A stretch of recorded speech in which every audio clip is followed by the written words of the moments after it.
Hi, everyone. Judge Andrew Napolitano here for Judging Freedom. Today is Thursday, February 27th, 2025.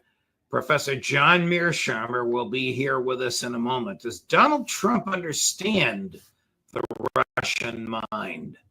But first, did you know that American homeowners have over $32 trillion in equity, and criminals are targeting it with a growing scam the FBI calls house stealing? Scammers can transfer your title out of your name using a one-page document they can file behind your back with the government. And the scariest part, you won't even find out about it until collection notices and foreclosure notices start arriving. The best way to protect your equity is with Home Title Lock's exclusive $1 million triple lock protection. This service offers 24/7 monitoring, urgent alerts, and if fraud should occur, their U.S.-based restoration team will spend up to $1 million to undo the fraud and restore your title. So when was the last time you checked your title? If you're like me, the answer is never. That's why I've partnered with Home Title Lock. When you go to HometitleLock.com, promo code JUDGE, you'll get 30 days of free protection and a free title history report to lock in your peace of mind. Do it today. Go to HometitleLock.com, promo code JUDGE. Professor Mearsheimer, welcome here, and thank you very much for spending your time with us. Realism and Russia. That would be a recognition of Russia's legitimate claims to sovereignty and bona fide concerns about security without regard to ideology. You accept generally that definition? For sure. Okay. Why is it that America, until Donald Trump came along, and maybe not, we'll talk about that in a minute, has rejected realism, has no concern for Russia's sovereignty, and no concern for its legitimate security needs? Two simple reasons. One is the profound Russophobia in the West, and especially in the United States, because of the widespread belief that Putin is responsible for Trump winning in 2016. But that profound Russophobia gets in the way of seeing things clearly. And then the other thing is that during the unipolar moment, when the Ukraine disaster was set in train, American foreign policy was not run according to realist dictates. It was run according to a liberal ideology. And that liberal ideology was very expansionist in nature. And it not only led to the forever wars, it also led to this crisis with Ukraine. So I think those are the two key considerations. Is this part of American exceptionalism, that we are different, we are better, we know what's good for everybody else, our government system is better, we'll browbeat you into accepting it? Absolutely. I mean, that's the basic idea, to remake the world in our own image. We're the good guys. Anybody who doesn't have a liberal democratic system like us is a bad guy. And our basic goal is to transform those bad guys into good guys with the belief that we will all then live happily ever after. And has this attitude led to 900 foreign American military bases and a $900 billion annual American Defense Department budget? Well, in good part it has, but you want to remember that a lot of those bases and that huge Pentagon budget came out of the Cold War, which was a different story than what we saw in the unipolar moment. The really important question was what were we going to do when the Cold War ended? The Soviet Union shortly thereafter disappeared, and we were the most powerful state in the world. We could have drawn down our commitments all over the world, reduced the number of bases, spent much less money on defense. But again, we pursued this liberal foreign policy that was designed to remake the world. And the end result is that, if anything, we increased the number of bases. We interfered in the politics of more countries than we even interfered in during the Cold War. And we spent huge amounts of money. And we did this under Republicans and Democrats, liberals and conservatives. Absolutely. It's very important to understand that Donald Trump is the anomaly. And this is why so many Republicans and virtually all Democrats are screaming bloody murder about what Trump is doing, with regard to U.S. relations with both Russia and the Europeans. I like to say that the Republicans and the Democrats are Tweedledee and Tweedledum. That's true as long as you exclude Trump. But if you bring Trump into the equation, the Republicans, with him at the helm, look very different than the Democrats. Wow. And it is this mentality that animated Victoria Nuland and her neocon colleagues in the State Department and the Central Intelligence Agency to perpetrate that coup in Ukraine in 2014, which is arguably when the war began. Yes. You want to remember that we focus on NATO expansion when we talk about what caused this war, the Ukraine war, that is. But it's important to emphasize that it was just not NATO expansion, because NATO expansion was part of a package deal. And that deal included EU expansion as well as NATO expansion. And it included a color revolution. In the case of Ukraine, it was the Orange Revolution. And the idea was that we were going to put into power in Ukraine someone who would be sympathetic to the West, and we would turn Ukraine into a liberal democracy that was loyal to the United States. A liberal democracy loyal to the United States.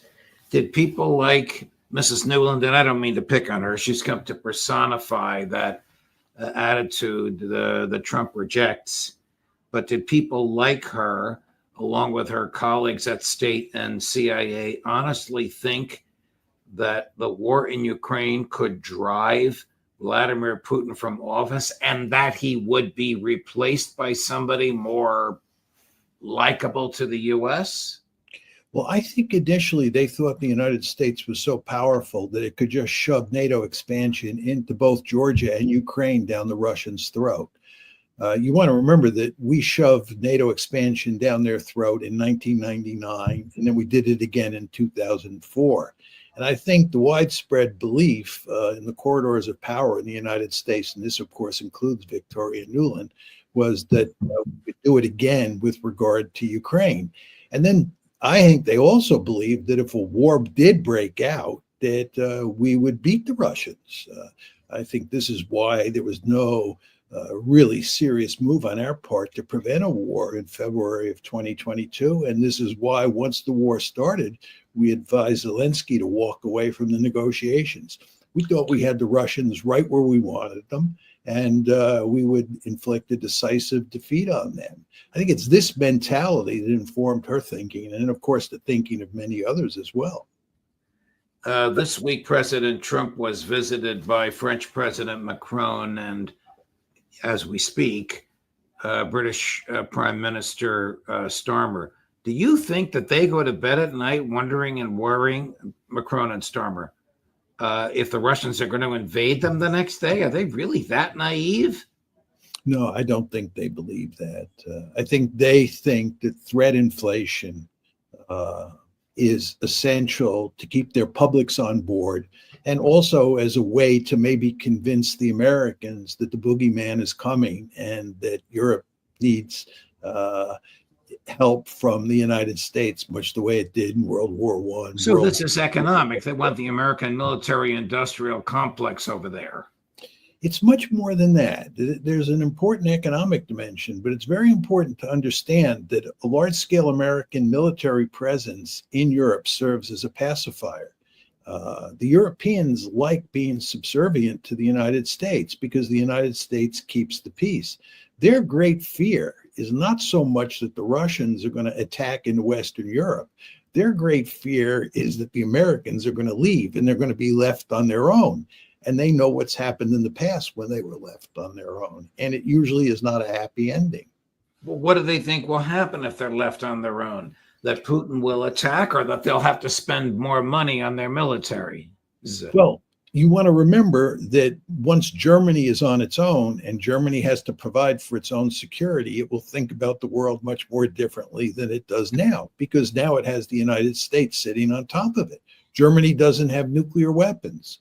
What's going to happen if the United States leaves to Germany in the pursuit of nuclear weapons? Are they going to get their own nuclear weapons? Are they not?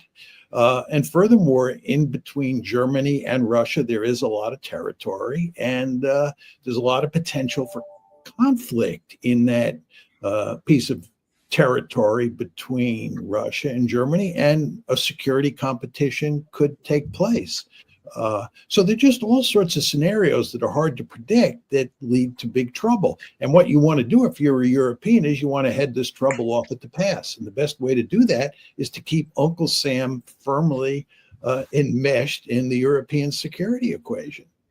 So the same Donald Trump who calls Zelensky a dictator, the same Donald Trump who says Zelensky talked Biden into giving him $350 billion, the same Donald Trump who said Ukraine started the war, also said he'd be in favor of French and British peacekeepers on the ground, as if he has no idea what Vladimir Putin wants. Here he is.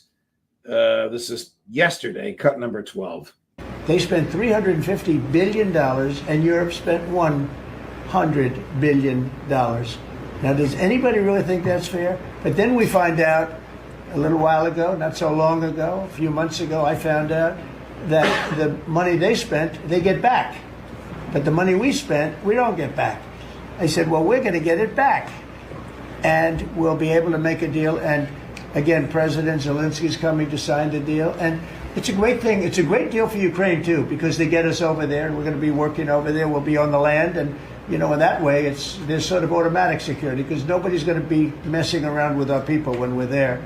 And so we'll be there in that way. But Europe will be watching it very closely. I know that UK has said and France has said that they volunteered to put so-called peacekeepers on the site. And I think that's a good thing. I mean, unless this is a negotiating ploy, I mean, he must know that Putin would never voluntarily accept any military pointing at Ukraine, whether it's NATO, whether it's United Nations, whether it's France and Great Britain, whether you call them warriors or peacekeepers. Let me just embellish what you said, coming at it from a slightly different angle. I think when you look at the administration and you look at what's going on in the foreign policy realm, you have to distinguish between what's happening behind closed doors, the actual decision-making process, and what's happening out in public. And let's start with regard to what's happening behind closed doors. Donald Trump and everybody at the top of his administration knows full well what the Russian demands are. And the fact that Trump has said, and others have said, that a deal can be worked out means that we know what those demands are and we're going to meet those demands, period. End of story. And this includes this crazy idea of peacekeepers and security guarantees and so forth and so on. Putin has made it unequivocally clear that that's unacceptable, and Trump has de facto accepted that.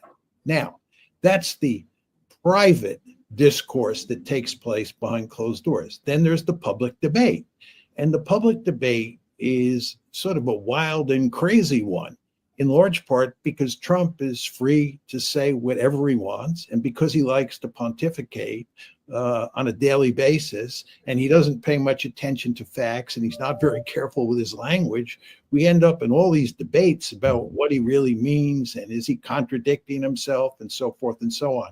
I've gotten to the point where I just don't pay that much attention to what he says in public. The question is, what are they saying in private? And I believe in private, they know what has to be said. They have already said it at least once to the Russians, and now the details have to be worked out. Wow. What about Americans on the ground in Ukraine? Surely he can't mean, well, hostilities are going on. He's not talking about putting American troops into Ukraine. He's made it unequivocally clear that that's not going to happen. The great fear here is that we're going to pull out of Europe. I mean, if you really think about what's going on here, it just shows you how bizarre these public debates are. The Europeans are greatly fearful that we're leaving the continent. We're not going to put troops in Ukraine. He has made it clear, Trump, that there is going to be no American security guarantee. He said that in public. And if there's going to be no American security guarantee, there are going to be no troops in Ukraine. So this is not a serious issue. And by the way, there are not going to be British and French troops in Ukraine either. There are not going to be any troops from the West physically located in Ukraine, because if they're put there, the Russians will target them and kill them. What did Macron and Starmer expect to get from Trump? I think they're both going home. Macron is home already. Starmer tomorrow or Saturday, empty-handed. But what did they expect? I think what they wanted to do is see if they could convince him to change his tune on Ukraine, to sort of act like a softer version of Joe Biden, number one. And number two, if that doesn't work, they want to do everything they can to kiss up to him, to make sure that he's not so angry or so contemptuous of them that he pulls American forces out of Europe. I think that's basically what they're doing. And I think they know that they're doomed on the Ukraine front, that Trump is not going to change his mind, and he's going to do everything he can to accommodate the Russians so that he can work out a deal over Ukraine. What is the basis for American hatred of Russia? It's complicated. I think some of it's residue from the Cold War. I think a lot of it has to do with the 2016 election and the belief that the Russians are responsible for Hillary Clinton's defeat. I think the social dimension is very important. Russia's a very conservative, traditional society, much like Hungary, and it's deeply offended by the sort of extreme liberal values that now exist in the West. And therefore, you have a powerful ideological dimension at play. I also think it's due to the fact that the Russians have actually stood up to us, and they've made it clear that they are willing to fight against us. And if you look at what's happening in Ukraine, they're not only fighting against us, they're going to win in the end. I think all these things combine to fuel a really profound Russophobia. Is there Russophobia throughout Europe, or is it just among the European elites because they want American troops there and all the economic and military benefits that American troops, in their minds, bring them? In my recent trip to Europe and just reading the media and talking to all sorts of European friends, I think the Russophobia there is about at the same level as it is here. I think it's worst in Britain of all the European countries. I think Britain is right up there with us at the top of the ladder, but it's profound all across Europe. Very interesting. I want to switch gears. Well, let me ask you the ultimate question. Does Donald Trump have an adequate understanding of the Kremlin? I think he does. I don't think there's any doubt about that. I think that he understands that Putin is a tough customer. I think he understands that Putin is in the driver's seat. And I think he understands that he's going to have to accommodate the Russians in large part if he wants to get a deal over Ukraine.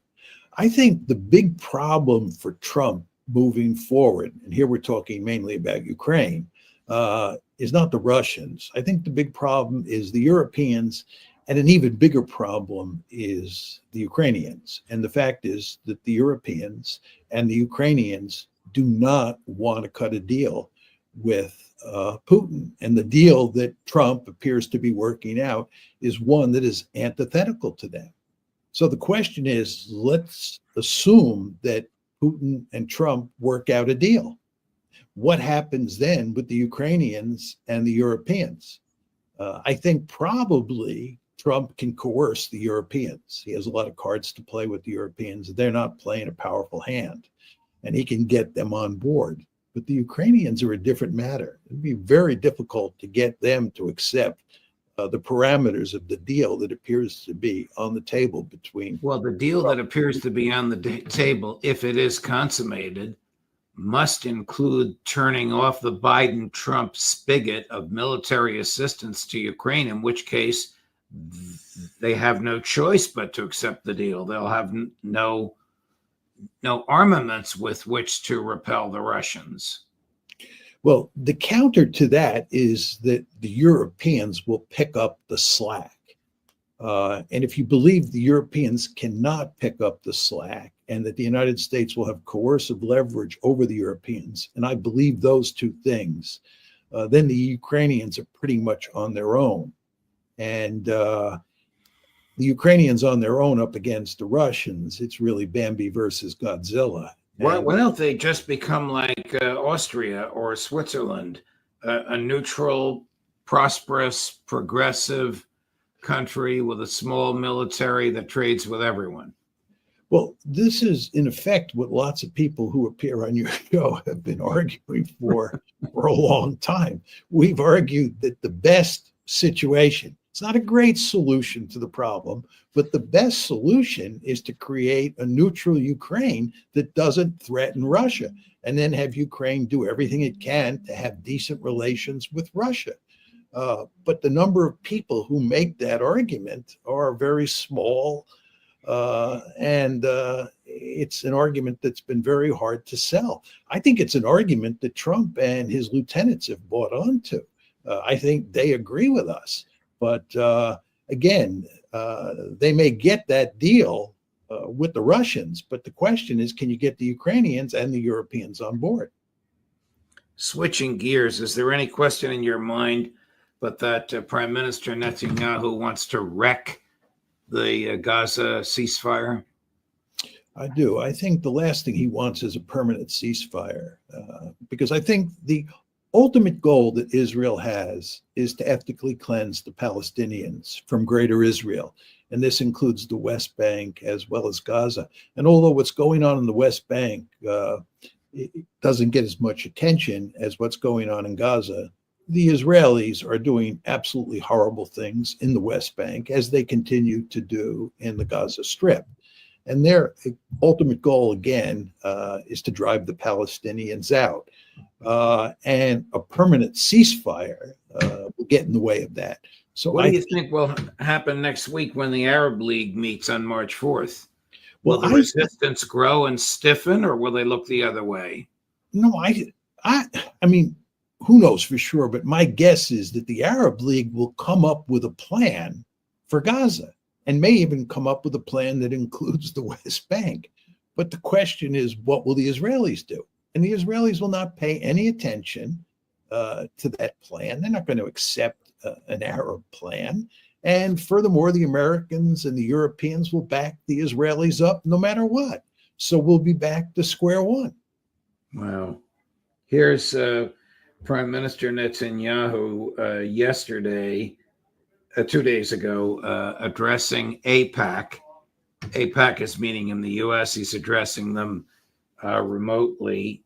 I was scandalized at his last comment, which purports to be a joke about the use of pagers and beepers to murder innocent people, as we know the Israelis did in the thousands. Cut number 1. IDF forces will remain on the summit of Mount Hermon. You should really visit that place. It's a glorious sight. Cold, but a glorious sight. And in the adjacent buffer zone, we will remain for the foreseeable future. We will not allow the presence of the HTS organization or a new Syrian army in the area south of Damascus. Southern Syria will be demilitarized. As for Iran, we crushed a large part of Iran's terror axis through a series of powerful blows which aroused the astonishment and admiration of the entire world. If you're holding beepers, don't worry about it. Don't worry, it's okay.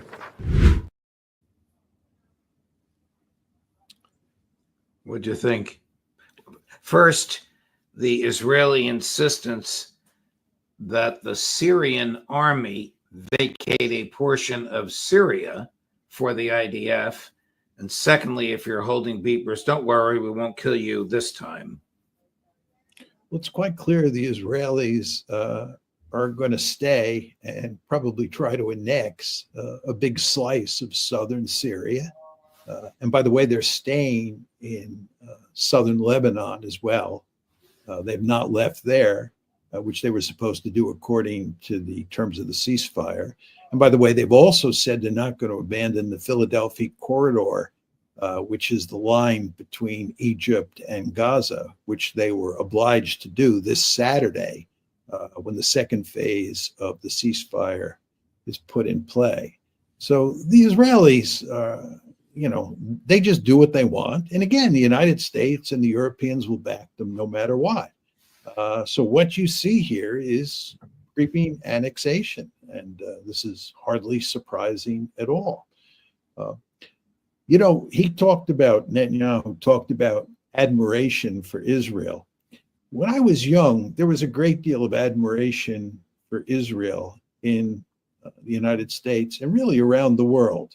But what's happened over time, and it's accelerated in the last few years, is that Israel has become a pariah state in almost all quarters. It's really quite remarkable. I believe here, even in the United States, there is a significant slice of the population that fully understands what Israel has become and where Israel is headed. And of course, as I've said on a number of occasions on this show, this situation's only going to get worse with time. So Netanyahu may be gloating now, but he ought to think long and hard, as many Israelis and their supporters should think about where this country is, where it's headed, and what that all adds up to, because this is not good. Did you observe admiration for Israel at your undergraduate alma mater, West Point? Oh, of course, because in those days, remember, I was there from 1966 to 1970. And the Israelis won the war in 1948. They won a war in 56, and then they won the 1967 war, which was widely viewed as a classic military victory on a par with the German victory against France in 1940. So they were very highly regarded. And furthermore, in those days, the Israelis were considered David up against Goliath, because many of the myths that underpin that David versus Goliath worldview had not been shattered. But since, the early 1970s, my thinking, and I think the thinking of large numbers of people, including many Israelis, about Israel itself has changed significantly. Professor Mearsheimer, it's a pleasure, my dear friend. Thank you for letting me pick your brain about all of this. As always, we appreciate it, and we look forward to seeing you next week. And I look forward to seeing you as well. Thank you, Professor. All the best.